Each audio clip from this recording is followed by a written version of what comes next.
नमस्कार, नमस्कार, नमस्कार दोस्तों।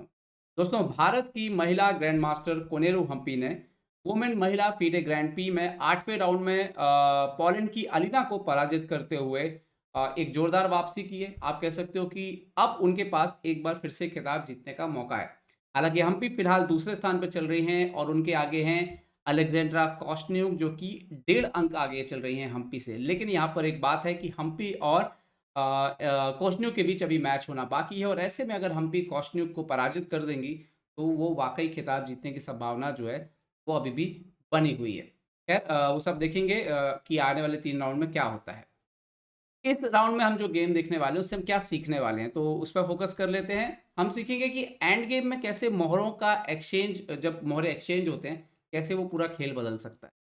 दूसरी बात, एक ही रंग के ऊँट अगर सेम कलर बिशप हो, तो कैसे एक छोटा-सा एडवांटेज भी जो है वो जीत दिला सकता है। ये दोनों चीज़ें जो है आपको इस गेम से सीखने के लिए मिलने वाली हैं। तो बने रहिए अंत तक हमारे साथ और सीखिए इन बातों को। और आगे बढ़ने के पहले लाइक, शेयर और सब्सक्राइब करना दोस्तों बिल्कुल ना भूलें। तो इस मैच में कोरियो हम्पी ब्लैक पीसेस से खेली थी। शुरुआत हुई E4 से, E5, night F3, night C6। तो एक्चुअली में अगर आप हम्पी जी के पिछले बहुत सारे दिनों के मैच देखोगे जो हमने भी एनालाइज़ किए हैं, हम्पी जी ने बहुत ज़्यादा नाइट F6 खेला है, पेट्रॉव डिफेंस खेला है। इसी टूर्नामेंट में भी खेल चुकी हैं ऑलरेडी 2 बार। तो नाइट C6 हुआ यहाँ पर, बिशप C4 और यहाँ पर हम्पी जी खेलती हैं D6 मतलब 2 नाइट्स डिफेंस यहाँ पर हम्पी जी ने जो है इस्तेमाल किया, 2 नाइट्स ओपनिंग यहाँ पर इस्तेमाल की। जो कि थोड़ी रेयर है अगर आप बोलोगे टॉप लेवल पे। तो यहाँ पर जो जवाब आया अलीना की तरफ से, अलीना ने यहाँ पर कैसल कर ली। ओके, मतलब आप सोचो कि चेस की कितनी थ्योरी है। तो और इस लाइन पे सिर्फ आपको 1000 गेम मिलेंगे। मतलब इस तरह से बेसिकली अगर हम देखें इटालियन में जाएँ, राय लोपेज में जाएँ तो आपको हज़ारों हज़ार गेम मिलेंगे। यहाँ पर सिर्फ 1000 गेम ही हैं, 1049 गेम डाटाबेस में। आगे क्या हुआ? हम्पी जी ने बिशप E7 चुना। यहाँ पर हुआ D4 ओपन किया सेंटर को जो कि लॉजिकल मूव है यहाँ पर। हम्पी जी खेलती है नाइट F6, अलीना खेलती हैं D E5, नाइट E5 और अब अगर डाटाबेस में आप जाएँगे तो यहाँ पर आपको सिर्फ 71 गेम मिलेंगे। मतलब देखिए कितना कम यहाँ पर गेम हो जाता है। Okay night E5, D E5 और इस पर्टिकुलर पोजीशन में जितने भी व्हाइट ने मैच खेले हैं, अधिकतर जो है उन्होंने यहाँ पर क्वीन D8 मारा है। Queen D8, bishop D8 definitely Alina जो है वो फाइटर प्लेयर है, वो जीतने के लिए खेलती है हमेशा और इसीलिए उन्होंने यहाँ पर खेला queen E2 but queen E2 जो है वो डाटाबेस में बहुत ही रेयर खेला गया है और यहाँ पर हम्पी जी ने जो मूव खेली वो जो जिसको आप बोलोगे कि बहुत ही अच्छी मूव है, वो शायद अलीना से मिस हो गई। ये बात हम्पी जी ने अपने इंटरव्यू में भी बोली। क्वीन D4, अब क्वीन D4 जो मूव आया और आप देखिए कि इसकी वजह से फिलहाल यहाँ पर जो है वो अटैक हो रहा है। यहाँ पर उन्होंने खेला नाइट D2 एंड नाउ यहाँ पर बिशप G4 नेक्स्ट मूव आता है बहुत ही जोरदार तरीके से। बिकॉज़ ये पॉन पिन है तो आप F3 खेल नहीं सकते तो उनको खेलना पड़ा यहाँ पर क्वीन D3 और अब यहाँ पर हम्पी जी ने एक्सचेंज किया क्वीन D3, बिशप D3 और लॉन्ग कैसल कर। एक्चुअली अब ये जो गेम है अगर आप प्रैक्टिकली देखो तो ब्लैक का डेवलपमेंट पूरी तरह से कंप्लीट हो चुका है। ब्लैक के दोनों बिशप कैसल हो चुका है, सब चीज़ कंट्रोल में, लेकिन व्हाइट के अभी भी देखिए नाइट को अच्छी जगह जाना है, फिर इस बिशप को निकालना है। तो कहीं न कहीं ऑलरेडी ओपनिंग से ही हम्पी जी जो है वो थोड़ी बेहतर स्थिति में यहाँ पर आ चुकी थी और एक ऐसे एंड गेम में अभी अभी तो ख़ैर इसको आप बोलोगे कि क्वीन लेस एक प्रकार से मिडल गेम है, सिर्फ़ एक माइनर पीस और क्वीन बोर्ड से बाहर गया है। तो यहाँ पर नाइट C4 खेला उन्होंने। अब हम्पी जी यहाँ पर एक चाल निकालते हैं। अभी देखिए एक तो ये बिशप भी बैड बिशप है, ठीक है? तो वो एक पॉन का रोल प्ले कर रहा है फिलहाल यहाँ पर। हम्पी जी ने खेला नाइट D7, इन्होंने खेला बिशप D2 और हम अब हम्पी जी खेलती है बिशप E6, नाइट पर अटैक है और यहाँ पर बिशप C3 खेल के अलीना ने जो है वो E5 के पॉन पर फ़ोकस किया और ये वो मौका था जहाँ पर हम्पी जी ने डिसाइड किया कि वो यहाँ पर नाइट C5 खेलेंगी मतलब E5 का पॉन देंगी, बदले में वो D3 का पॉन लेना चाहती हैं। और अगर आप ध्यान से देखो तो ये वो पॉन है जिसने इस बिशप को बैड बिशप बना के रखा है, ठीक है? तो हम्पी जी बहुत चालाकी से जो है यहाँ पर वो पॉन देकर के अब फ्यूचर में अपने बिशप को एक्टिवेट करना चाहती थी। Okay, knight into E5 Humpy ji के मूव तैयार था F6 तो नाइट को हटना पड़ा, नाइट गया F3 एंड नाउ यहाँ पर नाइट D3, C D3, रुक D3 और इन्होंने खेला नाइट D4। अभी अटैक है इस बिशप पर, सो बिशप D7 हटाया यहाँ पर।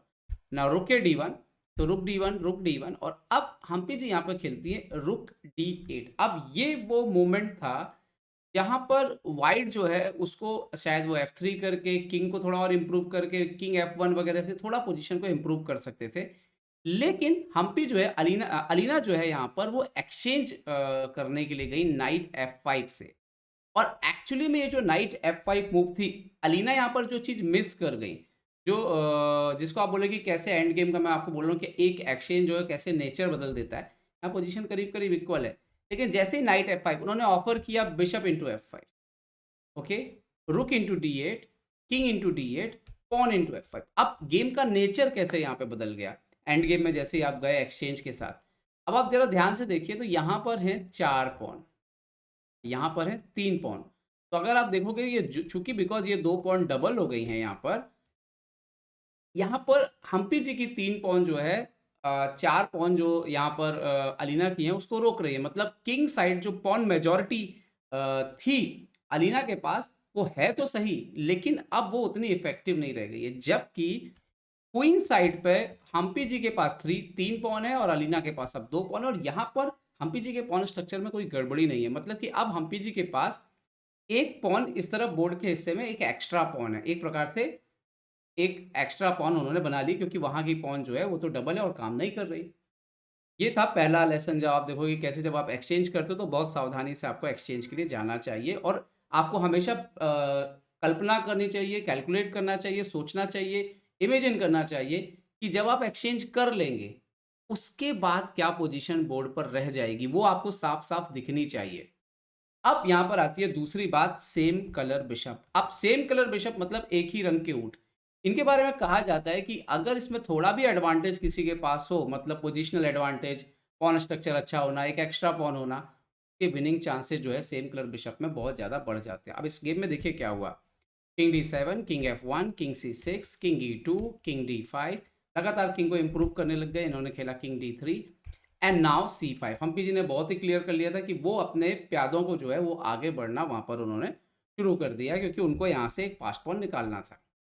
B3, so now B5, G4 किया उन्होंने वहाँ से, so now bishop D6, H3 किया, सो बिशप E5। एक्सचेंज करते तो लॉस है क्योंकि यहाँ से तो पॉन तेजी से निकलेगा।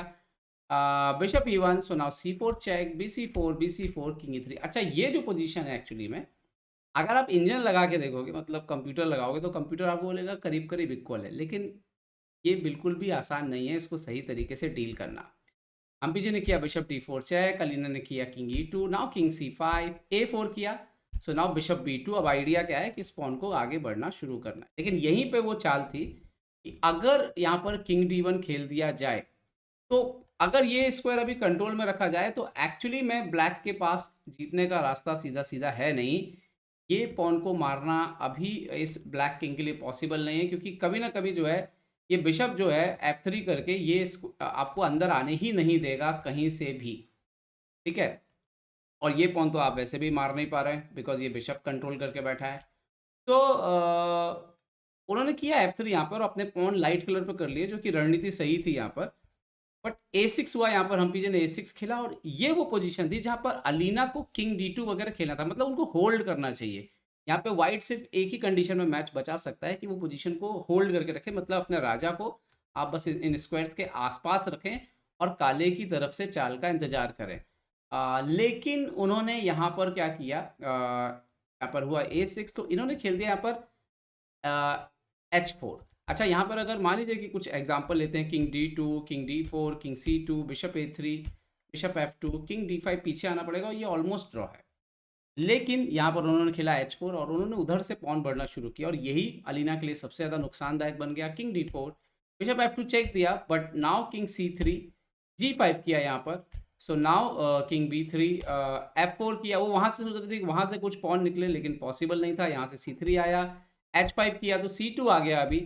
उन्होंने किया बिशप E3, सो नाउ यहाँ पर खेला H6 और G6 के बाद हम्पी जी ने खेला किंग C4 और यहाँ पर रिज़ाइन कर दिया अलीना ने, क्योंकि नेक्स्ट मूव में अभी आप देखोगे कि ये पॉन आगे बढ़ेगा और ये पॉन क्वीन बन जाएगा। ये बिशप आपको देना पड़ेगा।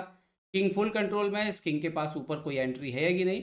और धीरे धीरे ये जो बिशप है, पहले तो वो F4 वगैरह रिकवर करेगा, फिर ये पॉन मर जाएगा, तो आराम से जो है ब्लैक ये मैच जीत जाएगा।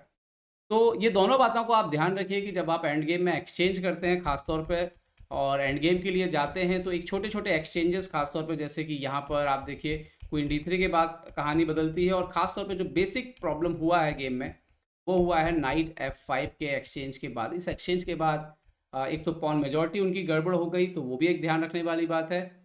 और उसके बाद सेम कलर बिशप पे तो जो है वो बहुत ही मुश्किल था डिफेंस, भले कंप्यूटर कुछ भी बोले, बोर्ड पर बड़े-बड़े ग्रैंड मास्टरों के लिए भी डिफेंड करना सेम कलर बिशप पर अगर एक पॉन एक्स्ट्रा है, बहुत मुश्किल हो जाता है।